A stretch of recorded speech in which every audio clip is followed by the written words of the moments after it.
of the sayings that you've used over the years has been, Santa Fe is not Washington, D.C. Right. Over the last few months, though, we have looked a lot more like Washington, D.C. How is that for you as a governor to see some of the finger-pointing and partisan bickering and all that flare up again?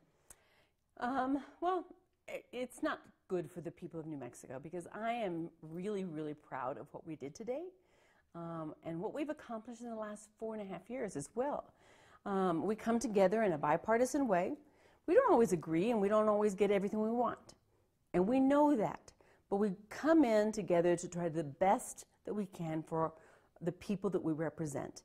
When you start to really divide and finger point and get personal, that serves no one. And that's not the way it got, even in this period of time when we were discussing what would this look like. We didn't agree all the time. We would split up and go back to our folks. But I really want to thank Senator John Arthur Smith, Senator Ingle, Speaker Tripp, the staff from my office, and many Ds and Rs who did want this to work. How many times did it look like this just wasn't going to happen? Well, you know, from the beginning, it didn't happen. At the very beginning, it filibuster, and then it just died. And I was not willing to call a session to begin the debate of what should or shouldn't a capital bill look like or a jobs package look like, because that's $50,000 a day for New Mexicans, and that's what they pay to have them here. So I said, we will work on it. We'll work on it without charging a nickel to the citizens. And if we can, we'll come to an agreement, give and take. And Senator Smith would have to go back to his caucus, and we would regroup again because something else might need to be tweaked. And that was the only time that I felt very comfortable in, is we were negotiating, but not on New Mexico's dime. And that's when I felt comfortable that this will happen. We just have to keep negotiating. What was the breakthrough? Where did the breakthrough come in those negotiations? Well, when I made the proclamation, when we actually, sat down, wrote a letter, said this is what we're going to do when we go into session, and these are the parameters. We're not going to add stuff to it. We're not going to make it more complicated.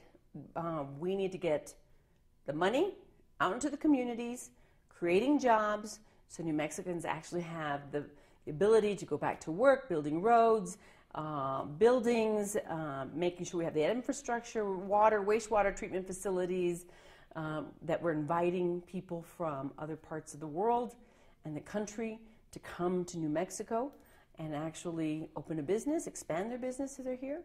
And all of that parameter, once it was solid and we signed off, then I felt comfortable calling a special session. Right. In terms of this tax package, because a lot of the talk has been over capital outlay, and rightly so, it's $295 million, but this tax package was something that seemed to be very important to you in all this as well.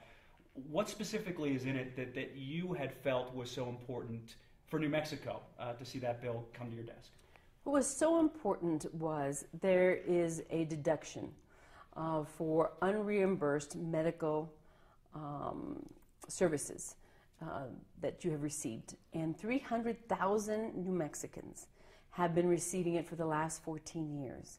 And if we did not pass it, but in that jobs package, they would lose that deduction, and therefore it would be more expensive for those families.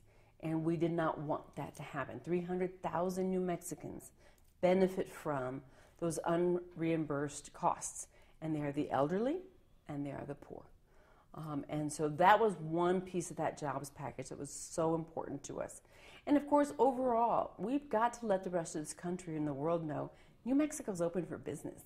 And we have been able to entice other businesses to come, create jobs anywhere from, $50,000, $60,000, $70,000, $80,000, $90,000 jobs that are all over the state. And that's what we want to keep doing, making sure people go to work here in New Mexico, attend our universities, and then go out and be successful. any specific businesses or industries lined up that this was targeted at, things that you guys can talk about that were contingent on some of this getting done? Well, one of the tax bills, for example, was placing your headquarters here. If you place the headquarters of your business here, there would be a tax credit. Also, we didn't want to double tax on fuel, on some of that special fuel for the large vehicles and stuff. They were being double taxed. We wanted to make sure to take care of that. That is not fair to anyone to do that. We had, let me see, I'm thinking you're my fourth interview, so I understand. Let's see. LIDA was another thing that we made sure to make increase LIDA, which is for economic development, make sure that we can bring those businesses. We brought it up another $12.5 million. Every state has this fund, but we never had a big enough fund to entice businesses to come here. We do now. We have enough to say, we can help you. Come here, hire our people. We will help train you. We will help make sure that they understand how to do the job that you are offering. About 4 hours and 15 minutes there in the session today. One of the jokes that Lucky Varela made was they got more done in one day, in this case 4 hours, 15 minutes, than they do in 60. And that might be a bit of an exaggeration, Governor, but in seeing how fast they worked today, do you think these guys could get more done in a 60 or 30-day session, seeing how quickly they worked?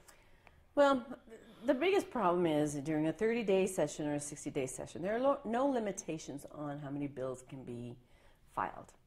And so you have hundreds and hundreds and hundreds of bills filed by the House and filed by the Senate. And so you have to have the time to have them go through the different committees on each side of the House and the Senate and eventually voted on, debated, etc. And that's just a lot. Those are a lot of bills. In this session, special session, there was a parameter, and we were not going to add to it. This was the parameter of what we were going to deal with because it was going to create jobs for New Mexicans. And that was super important to us. And so that's why I'm so proud of what we did together in a bipartisan way, and we've done in the last 4 years in a bipartisan way. That's why we're not like Washington, because we know we have to work together because we're public servants. We're here for them, and we have to produce what is best for them and their families. Now you're breaking out the fine-tooth comb for this capital outlay bill. That's sort of the big task ahead? Oh, absolutely.